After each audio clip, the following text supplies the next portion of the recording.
What to do in Paris? Every generation finds a new reason to love Paris, or happily revive the old ones. Over its 2,000-year history, the City of Light has galvanized artists, writers, scientists, chefs, musicians, and filmmakers. And even though it's one of the most visited places on the planet, it can still surprise and delight in unexpected places. Of course, the tourist hotspots draw crowds for good reason. Don't skip the Musée d'Orsay or bouquinist booksellers just because the locals avoid them. There's as much satisfaction to be had exploring the Eiffel Tower, by moonlight this time, as stumbling on a candlelit table scandalously overlooked by the guidebooks. The following suggestions could fill a dozen visits to come. Here are the best things to do in Paris. Eiffel Tower. What would Paris be without its symbolic Eiffel Tower? Built by Gustave Eiffel to commemorate the centenary of the French Revolution, it is presented at the Exposition Universelle in Paris in 1889. 324 meters high, it is one of the most visited monuments in the world with nearly 7 million visitors a year. The first floor houses the Eiffel Tower 58, which extends over 2 levels, 58 meters above the ground as its name suggests. On the second floor, the view is the best at 115 meters because you have a diving view on the ground below. Finally, on the third floor, at 275 meters, you can see what the office of Gustave Eiffel was. For the more adventurous one, it is possible to use the stairs and climb the steps, 1,665 to the summit. The ascent of the Eiffel Tower is a must to enjoy the magnificent view of Paris. Notre-Dame Cathedral. One of the most enduring symbols of Paris, Notre-Dame de Paris, also known as Notre-Dame, a Roman Catholic cathedral, is located on the eastern half of the Isle de la Cité. It is widely considered one of the finest examples of French Gothic architecture in France and Europe. Begun in 1163 and completed in 1345, this cathedral is a sight with its portals surrounded by his many sculptures and gargoyles that adorn the roof. We advise you to walk around the cathedral, then go inside and climb the 387 steps to the top of the towers. The climb to the top of the towers can be exhausting, but you will get a panoramic view of the region and see the famous gargoyles up close. Louvre Museum. The Louvre is the most visited art museum in the world. Located in the heart of Paris, this historic building is a former royal palace, with an area of 210,000 square meters, including 60,600 for the exhibitions. The museum is housed in the Louvre, originally a fortress built in the late 12th century under Philip II. The remains of the fortress are visible in the basement of the museum. The collection is divided into 8 departments: Egyptian antiquities, Oriental antiquities, Greek, Etruscan and Roman Islamic art, sculptures of the Middle Ages, Renaissance and modern times, objects of art, paintings, graphic arts. Champs-Élysées / Arc of Triumph. Under the spell of ancient Roman architecture, Napoleon commissioned Jean Chalgrin the design of a triumphal arch dedicated to the glory of imperial armies. Built in the 19th century, it is the largest monument of its kind in the world. Impressive sculptures adorn its pillars. In addition, the names of 558 generals and the great victories are engraved on the top of the arch. Under the Arc de Triomphe is the tomb of the unknown soldier of France. The panoramic terrace above the door offers a beautiful view of Paris. 50 meters high, 45 meters wide and 22 meters deep, the Arc de Triomphe is located on the Place de l'Étoile, which leads to the Champs-Élysées, which is nicknamed the most beautiful avenue in the world.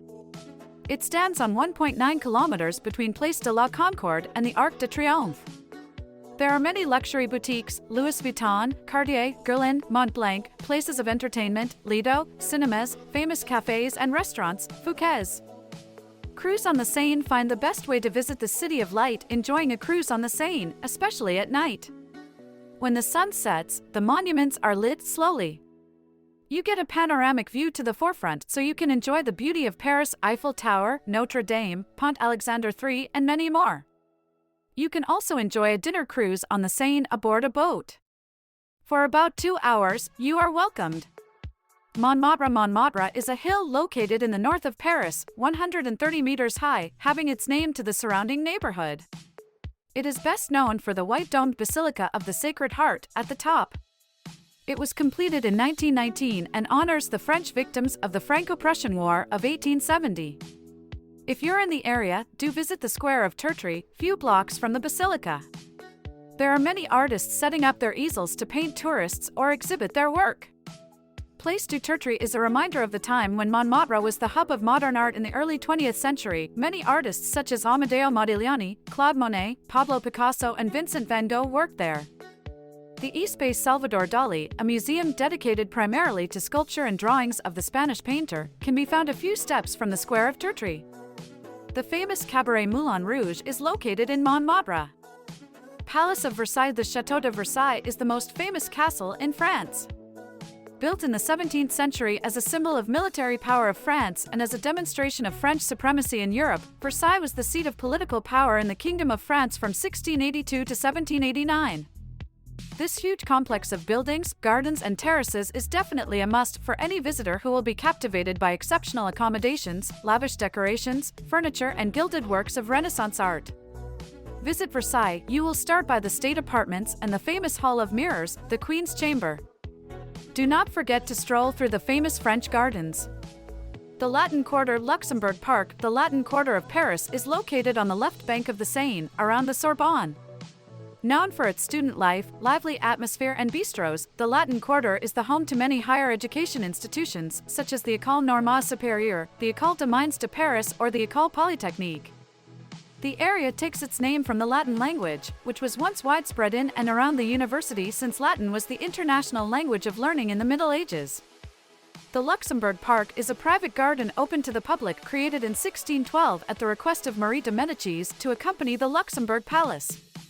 The Parisians affectionately call it the Lucco. The garden surrounds the Palais du Luxembourg, where the Senate seats.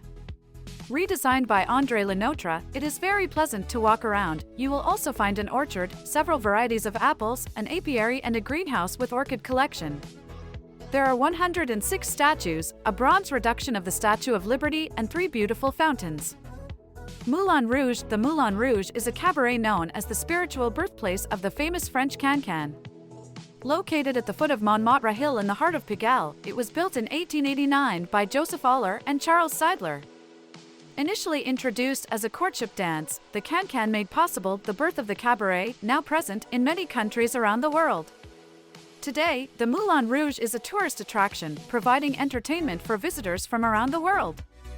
Its style and its name have been imitated and borrowed from other nightclubs around the world, Las Vegas, for example. In addition, many films have helped the reputation of the cabaret, such as Baz Luhrmann's movie in 2001, starring Nicole Kidman and Ewan McGregor. Disneyland Paris. Fans of Mickey can visit Disneyland Paris, which is located 32 kilometers from central Paris, with a connection to the suburban area. Disneyland Paris has 2 theme parks, Disneyland, with Sleeping Beauty's castle, and Walt Disney Studios. Top attractions are Space Mountain, It's a Small World, and Big Thunder Mountain. Thanks for watching the video, friends. I hope you liked it.